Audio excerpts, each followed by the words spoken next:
1 अप्रैल 2026 से देश में नया वित्तीय वर्ष 2026-27 शुरू हो चुका है और हर साल की तरह इस बार भी महीने की शुरुआत में कई बड़े बदलाव लेकर आए हैं जो सीधे आम आदमी की जेब पर असर डाल सकते हैं। अक्सर देखा जाता है कि हर महीने की पहली तारीख कुछ न कुछ नए नियम, कीमतों या नीतियों में बदलाव लेकर आती है, लेकिन अप्रैल की पहली तारीख खास होती है क्योंकि इसी दिन से पूरे साल के आर्थिक नियम तय होते हैं। इस बार भी 1 अप्रैल 2026 से कई अहम बदलाव लागू हुए हैं जिनका असर आपकी रोजमर्रा की जिंदगी, बचत, खर्च और निवेश पर पड़ सकता है। सबसे पहले बात करें टैक्स नियमों की, तो नए वित्तीय वर्ष के साथ आयकर से जुड़े कुछ नियमों में बदलाव देखने को मिल सकता है, जिससे टैक्स पेयर्स को या तो राहत मिलेगी या अतिरिक्त बोझ उठाना पड़ सकता है, क्योंकि इसके अलावा बैंकिंग सेक्टर में भी कुछ नए नियम लागू हो सकते हैं, जैसे minimum balance, ATM transaction charge या डिजिटल पेमेंट से जुड़े बदलाव जो सीधे आपके बैंक खाते को प्रभावित करेंगे। वही एलपीजी गैस सिलेंडर की कीमतों में हर महीने की तरह इस बार भी बदलाव संभव है, इससे घरेलू बजट पर असर पड़ेगा। पेट्रोल और डीजल की कीमतें भी संशोधित हो सकती हैं, जो ट्रांसपोर्टेशन से लेकर रोजमर्रा की चीजों की कीमतों को प्रभावित करती हैं। इसके अलावा टोल टैक्स में बढ़ोतरी या बदलाव भी लागू हो सकता है, जिससे हाईवे पर सफर करना महंगा हो सकता है। अगर आप निवेश करते हैं तो म्यूचुअल फंड, ईपीएफ या सेविंग स्कीम से जुड़े नियमों में बदलाव भी आपके रिटर्न को प्रभावित कर सकते हैं। वहीं डिजिटल दुनिया में भी नए नियम लागू हो सकते हैं, जैसे UPI payment limit, KYC update या ऑनलाइन फ्रॉड से सुरक्षा के नए प्रावधान। इन सभी बदलावों का सीधा असर आम आदमी की जेब पर पड़ता है, इसलिए जरूरी है कि आप इन नए नियमों को समय रहते समझ लें और अपने बजट की सही प्लानिंग करें।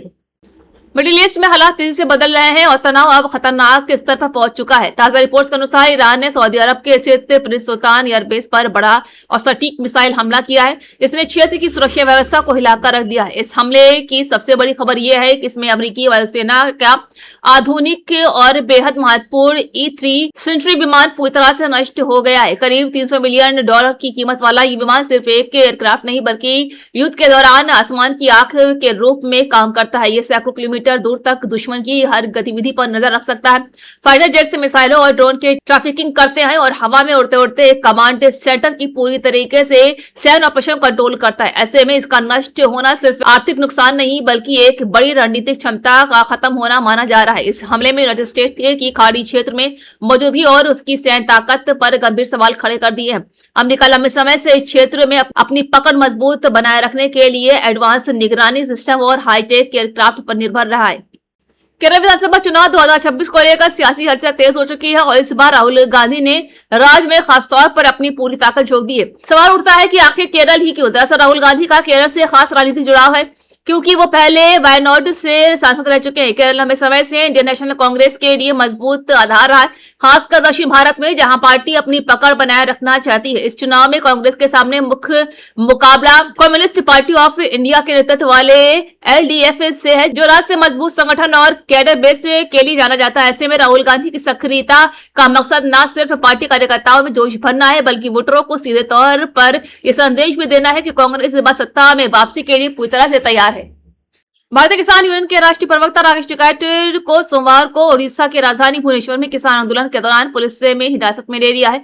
इसके बाद पश्चिम उत्तर में कई जिलों में नाराज किसान ने सड़कों पर उतरकर जमकर विरोध जताया। समाचार एजेंसियों के अनुसार टिकैत को किसानों के पैदल मार्च में शामिल होने के दौरान रोका गया और थाने ले जाया गया, जिससे भाजपा कार्यकर्ताओं में आक्रोश फैल। घटनास्थल से खबर मिलते ही मेरठ, मुजफ्फरनगर, बिजनौर, लखनऊ समेत कई जगहों पर किसानों ने थाने का घेराव किया, धरना दिया और सरकार के खिलाफ नारेबाजी की। देखिए इस वीडियो में। डरता है पुलिस को आगे करता है, जब राजा डरता है पुलिस को आगे करता है। राकेश टिकैत को रिहा करो, रिहा करो, रिहा करो, राकेश टिकैत को रिहा करो, रिहा करो, रिहा करो, राकेश टिकैत को रिहा करो, रिहा करो, रिहा करो। दमनकारी नीति नहीं चलेगी, नहीं चलेगी, नहीं चलेगी। केरल में 2026 विधानसभा चुनाव प्रचार अपने चरम पर पहुंच चुका है और विपक्षी गठबंधन UDF ने सत्ता पर दावा और जोरदार दावा लगा है। कांग्रेस के सांसद राम प्रताप गढ़ी ने केरल में आयोजित एक UDF सभा में कहा है कि उन्हें केरल के लोगों का स्पष्ट समर्थन मिल रहा है